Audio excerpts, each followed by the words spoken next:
You're listening to the Life Friendly Business Podcast. I'm your host, Erin Thomas Wong, business mentor, author, and founder of the Cocoon VIP membership, empowering women around the world to build businesses on their terms. If you want to grow and scale a business that works in harmony with your family and your life, this podcast is for you. Hello and welcome to the Life Friendly Business Podcast. Today we're having a harsh reality check. We're talking about the truth about running your own business. And I'm going to be sharing with you the 5 truths that I wish someone had told me when I started out. I'm Erin, I'm a business mentor, and I've been running my own businesses for the last 14 years. And now I help other women like you to build and scale their businesses in a life-friendly way. I started my first business back when my first son was born, and I left a career in TV production, knowing that I just needed something different. I'd loved working in TV. I'd worked my way up to a managerial position, but I knew that it wouldn't give me the work-life balance that I really desperately wanted.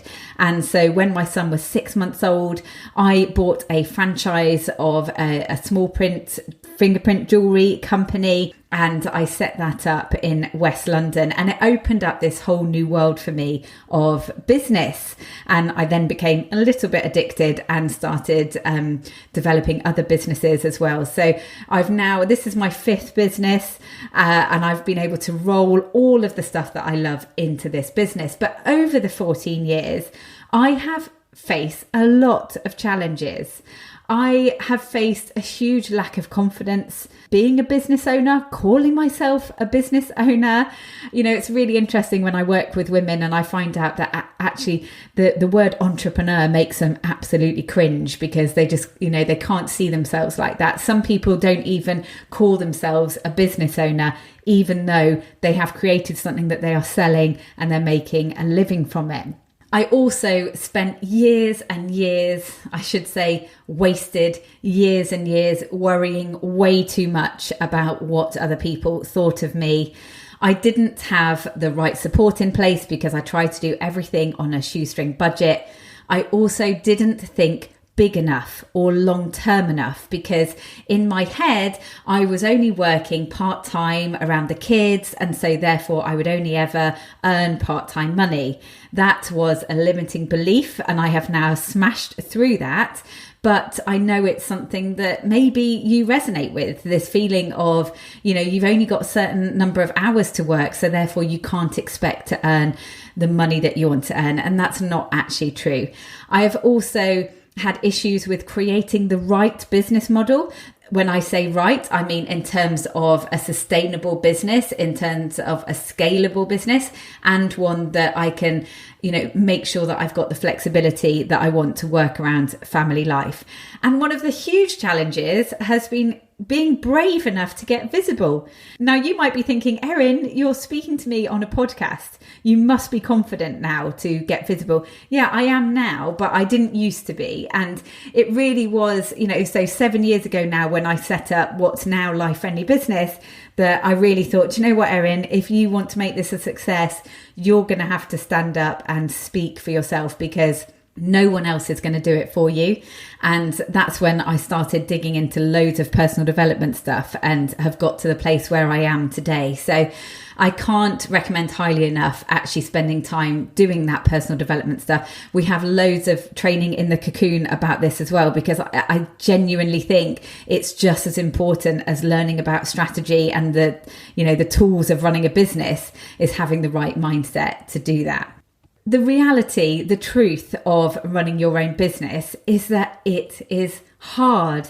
It is a roller coaster. There will be days where you feel like you are absolutely nailing it and other days where you feel like you want to give up. In fact, sometimes that can be within the same day. And this is the reality. This is why it is so important to surround yourself with people that get it, so that you can have those conversations with people where you can show those two sides of the coin in one day and they're like, yeah, I know exactly what you mean, rather than saying to a friend, oh, I just feel like giving up today. And then they'll be completely confused when you say, actually, no, I'm loving what I'm doing the next day. They think that you've gone mad. But other business owners totally get it. So I want to share with you these 5 truths that I wish that someone had told me. So number 1, it will take time to perfect your brand. And the reality is that people will not buy from you if you're not clear what you're selling, who to, and why. So when we talk about, having your ideal customer in mind, I know that it can be so tempting to skip that part. I know it's something that can feel quite hard. And I know that from the women that I mentor and that I have in my Evolve Mastermind as well. But the thing is that if you try to talk to everybody, you're going to be speaking to nobody. So you really need to pin down what their challenges are and how your product or service is going to help them with the solution to that. And, I know from my own experience of building brands, how hard it is to make sure that you've got your message right. And, I started this business in 2016 and I launched it as Making Mumpreneurs. So what I realized after a couple of years of running Making Mumpreneurs was that actually the people that were coming into my world were already business owners. They were already running a business. So I wasn't actually making them. And actually, the women that I love working with, they know what their business is, or even if they're in the early stages, they've made those decisions. Actually, it doesn't totally light me up to be trying to help someone decide what business they should do. That's not my forte. My forte is helping people with the business that they have started building and creating. So I started off as Making Mumpreneurs, and then in 2019, when I felt like, it's just really not gelling for me, I rebranded to the Mumpreneur Collective. And that was great because I really wanted to have that feeling of tribe, of community and a sense of belonging. But the reality is that I was having some women come to me who weren't mums, but they still really resonated with my message, which now when I went through the whole branding process, especially when I was launching my podcast, I realized my whole thing is about running a life-friendly business. It's about running a business when you have other commitments in life. So it doesn't necessarily have to be that you're a mum.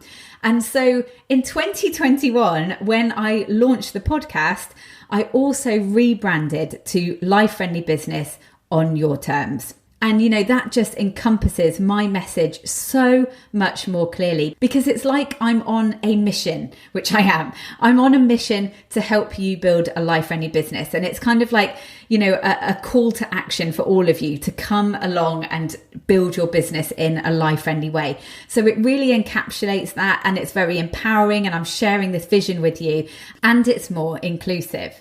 So I'm not saying it's ideal to rebrand and give yourself a new name every couple of years. That's not something that I would necessarily recommend at all. But what I do want you to be doing is thinking about whether you are feeling aligned with your brand. Because if you are feeling like you're not quite attracting the right people, or, you're not getting the traction you want to, perhaps your brand isn't clear enough about what you actually do and, what your mission is.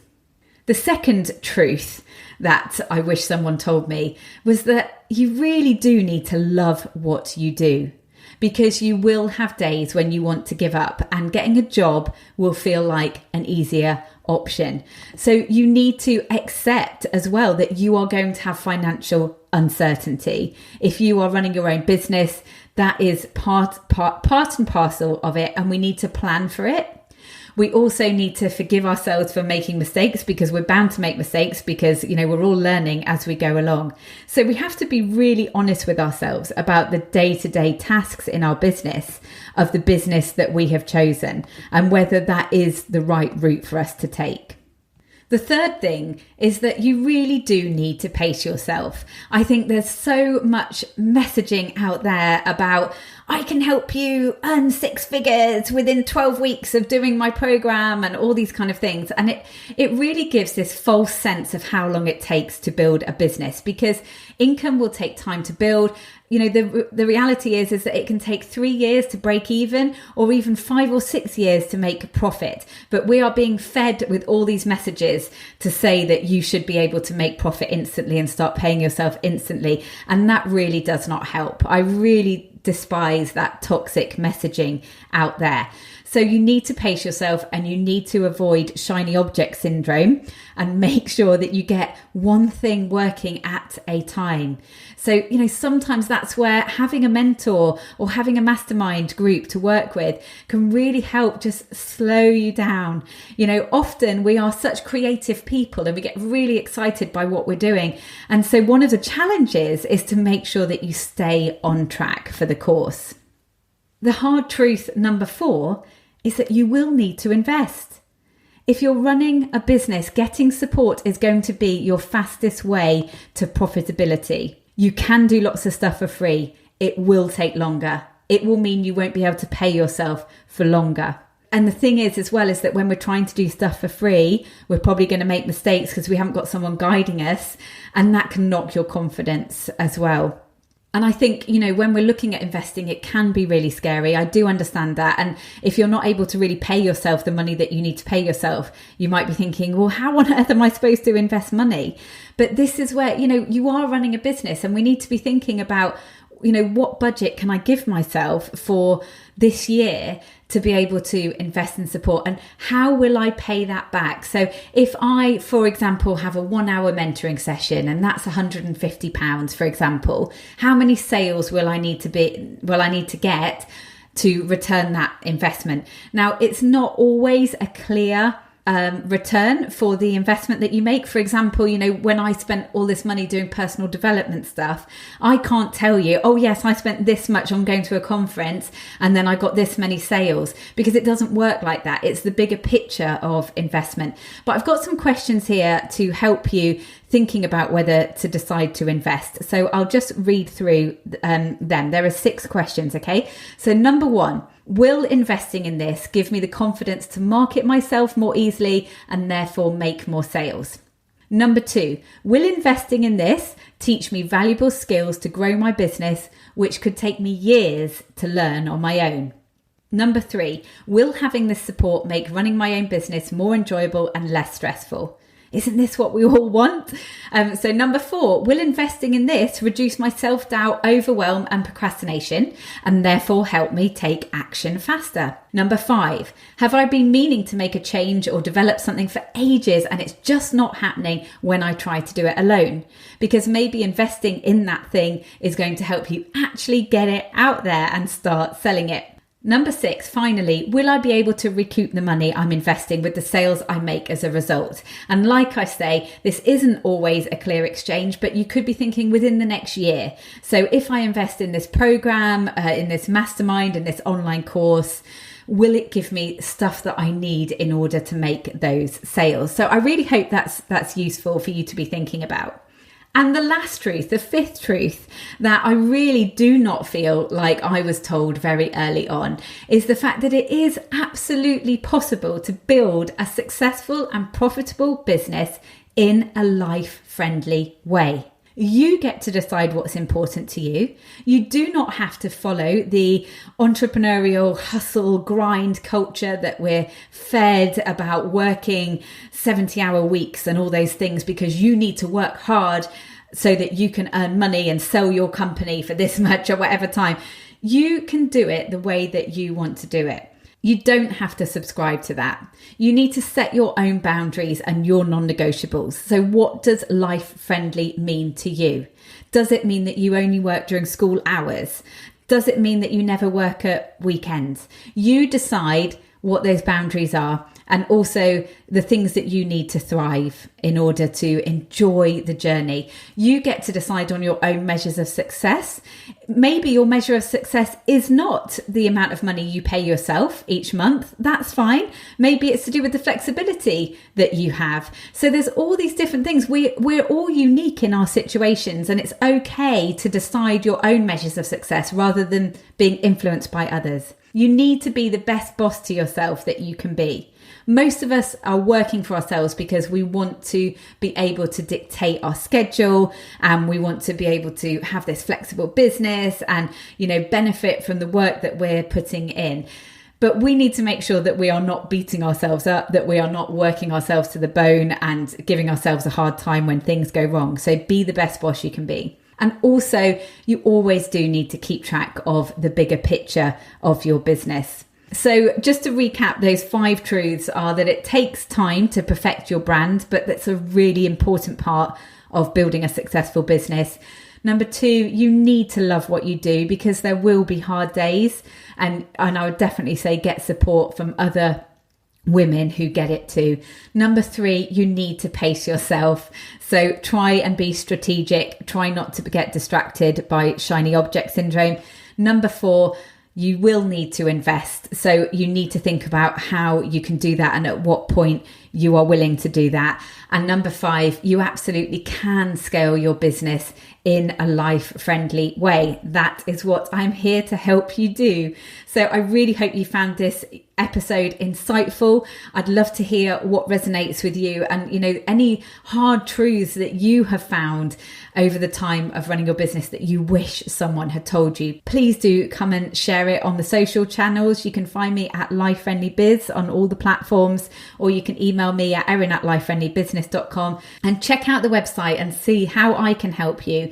No matter where you are on your business journey, I've got the resources to help you get to the next level. So check out the website at lifefriendlybusiness.com, and I will see you next week. Have a good one. Does every win feel slightly tinged with guilt? Do you have your best month ever financially in your business, but yet you feel like it's been at the detriment of your health or your family? The success and fulfillment you're looking for can only be enjoyed when your business and home life are balanced in harmony. It's time to stop trading off between life and business. It's time to evolve them both. Join me for our next 12-week Evolve Mastermind, where you'll work towards your next stretch business goal while maintaining the balance across all areas of your life, so that when you reach your goal, you feel successful, not exhausted, behind, or neglectful. It's time to take back the power. Find out more about the Evolve Mastermind at lifefriendlybusiness.com.